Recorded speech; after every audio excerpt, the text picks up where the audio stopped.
Thank you, Madam Chairman and Ranking Member Murray. And I tell you, Ruby, Rachel, Katie, y'all have been so impressive today, and you've really made an impact on me. All of you sitting here, these faces and the challenges that you live with, you are really, really incredible human beings, and I know you will continue to be incredible human beings. I wanted to recognize my breakthrough T1 delegates from Mississippi, T1D delegates. Where is Lindley and KJ from Mississippi? Are they in here? Okay, we have a meeting later with them. Maybe I'm not seeing them. But we do have a meeting later with them. But I just so appreciate your attitude and your courage. And moms and dads, buddy, hats are off. You are superstars, no doubt, in what you do every day. I wanted to address this to Rachel and Ruby. As we move closer to finding a cure to type 1 diabetes, which is the goal, April the 15th, President Trump signed an executive order addressing insulin and making it more affordable. And just so significant on all the research that he is supporting there. But what do you each look forward to the most when that day finally arrives, when we're looking at these TV screens and it says, we have a cure for type 1 diabetes? What do you look forward to the most? Personally, for me, tennis is a huge part of my life. So that would be the best part for me, because it's always hard having to check your blood sugar and making sure you're having enough juice in your tennis bag, or if you're going up from excitement before a match, or if you're nervous or anything. And just being able to not have that anymore, it'd be just such a relief and also not just for me, for people who can't afford insulin, who some people who pass away from not being able to afford insulin, and that's very sad. And I think that once there is a cure, it'll save so many people's lives and just make the lives of millions of people way more easy. And Ruby, when you see that broadcast, that news flash, what do you think would be your celebratory moment?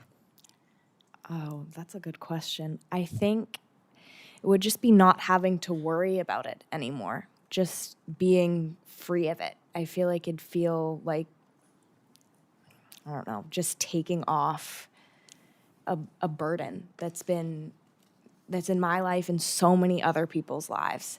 And I recognize that I'm very lucky to be able to be here, but also be here as a healthy diabetic who can afford insulin and who has supplies and who has resources and has a support system. But as Rachel said, many people don't. And I just hope that they would be able to get the cure as well. Great answers from both of you. Dr. Rogers, I'm going to turn to you now. How can we improve the early detection of the disease to ensure those who are eligible for the drug can receive treatment to delay its onset? How are we addressing that and identifying those folks? Thank you, Senator. We are involved in a number of studies, of course. People who have a first-degree relative with type 1 diabetes, of course, as you've heard, some of the panelists are themselves at risk. But there is a large number of individuals, for example, who do not have any family members who develop these symptoms that you heard, and unfortunately sometimes end up in the emergency room with diabetic ketoacidosis, and that's their first sign. So just continuing to educate the professional staff, people in the allied health fields about these critical complications or signs and symptoms early on. We've developed with the SDP support a fairly large network called TrialNet, in which we're able to screen not only individuals who are at high risk, but other patients who may have related autoimmune conditions who may also come in contact, and having them in these studies sometimes gives us a very early indication that they are at risk. But we really do have to continue our efforts, and I have to say our partner in Breakthrough T1D have really made this awareness campaign one of their vital challenges.